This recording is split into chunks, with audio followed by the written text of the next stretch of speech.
Hello friends, जो export import के अंदर हैं उनके लिए जानना बहुत ही ज़रूरी है कि एक्सपोर्ट इंपोर्ट की दुनिया में समाचार क्या है, क्या नई चीज़ें आई हैं, क्या नोटिफिकेशंस आते हैं DGFT से।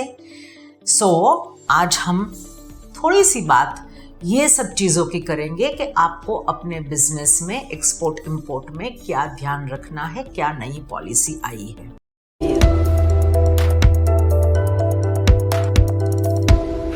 This is Trupti Shah from IIEM and I welcome all of you to the show. पहले तो मैं शुरू करना चाहूँगी as a reminder for everybody, सबके लिए एक रिमाइंडर जो भी एक्सपोर्ट इंपोर्ट में आगे बढ़े हैं और जिनके पास IEC इम्पोर्ट एक्सपोर्ट कोड है, उनको 30 जून से पहले अमेंड, मॉडिफाई, चेंज, कंफर्म वगैरह करना रहेगा। ये 30 जून तक आपको ये करना ही करना है। Please log in to your dgft.gov.in with your IEC and please confirm और अमेंड और चेंज और modify as per the situation. तो ये एक काम ज़रूर से आप कर लीजिएगा 30 जून से पहले। दूसरी चीज़ है सर्टिफिकेट ऑफ ओरिजिन। काफ़ी सारी जगहों ने पहले कंपनीज सर्टिफिकेट ऑफ ओरिजिन जो है वो लेते थे चेंबर ऑफ कॉमर्स से या EPC से या कहीं से भी। अब चेंबर ऑफ कॉमर्स और EPC शायद आपको मना करे सर्टिफिकेट ऑफ ओरिजिन इश्यू करने का। तो आप सर्टिफिकेट ऑफ ओरिजिन कहाँ से लेंगे?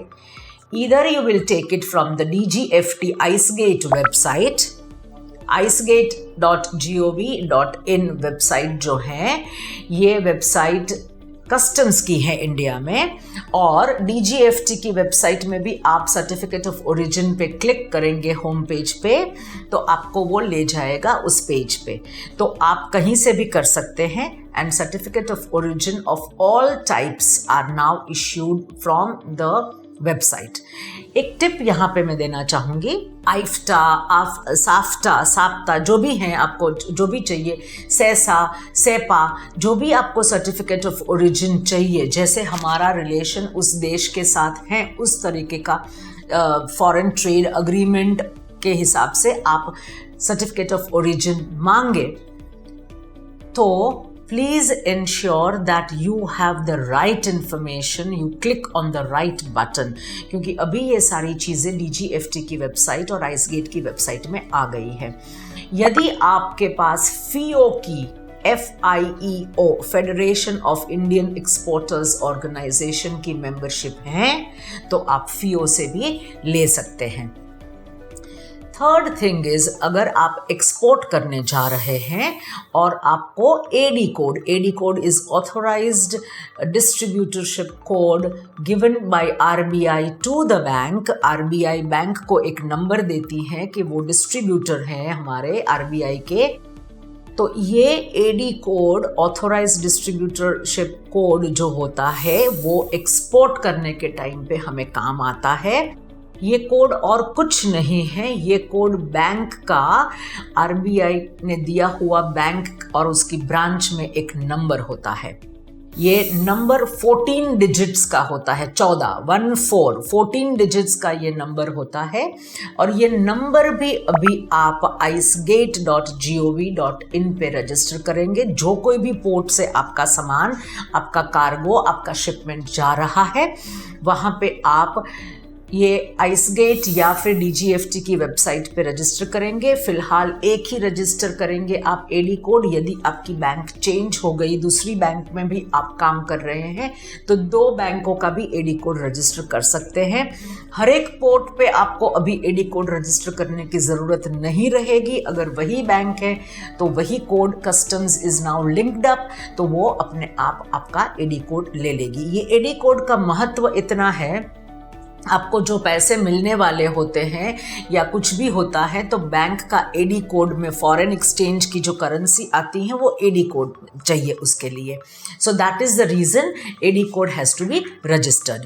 And the fourth thing is फिलहाल आज के समय में मैं आज बात कर रही हूँ, आज 2-4 दिनों के अंदर अगर आप अपेड़ा का रजिस्ट्रेशन कर रहे हैं, अपेड़ा में एक्सपोर्ट प्रमोशन काउंसिल में रजिस्ट्रेशन कर रहे हैं, तो अपेड़ा की वेबसाइट का पेमेंट गेटवे काम नहीं कर रहा है। आपको पर्सनली एक डिमांड ड्राफ्ट लेके अपेड़ा की ऑफिस में जाके आपको सबमिट करना होगा। So this is one very important thing. काफ़ी लोग अभी जूझ रहे हैं अपेड़ा का रजिस्ट्रेशन करने के लिए। ये एक्सपोर्ट प्रमोशन काउंसिल है for agricultural and processed food का एक्सपोर्ट डेवलपमेंट अथॉरिटी है, तो इसके लिए मैंने आपको बताया। काफ़ी सारे एक्सपोर्ट प्रमोशन काउंसिल्स अभी DGFT से जुड़ गए हैं, यानी कि अगर आपको कोई भी एक्सपोर्ट प्रमोशन काउंसिल में आपको रजिस्टर करना होगा तो DGFT से धीरे धीरे एक के बाद एक जुड़ते जाएंगे। तो DGFT की एक ही वेबसाइट होगी फिर बाद में, जहां पे आप एक्सपोर्ट प्रमोशन काउंसिल का भी रजिस्टर कर पाओगे। All this India is doing to make India digital India का हिस्सा है ये।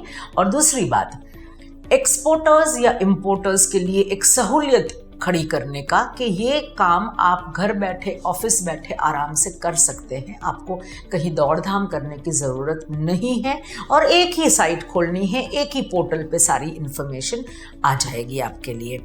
यहाँ जाओ वहाँ जाओ, ये साइट डाउन है, ये साइट अप है, ये नहीं करना पड़े।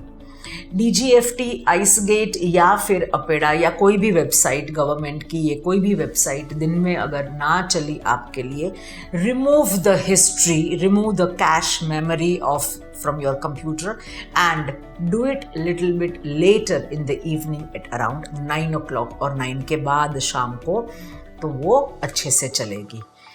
So this was all about some of the news which I wanted to share with you about DGFT and the foreign trade in India. Thank you so much. I hope you will listen to this. This is a little time bound and time specific, तो please इनको follow कर लीजिए. Thank you so much.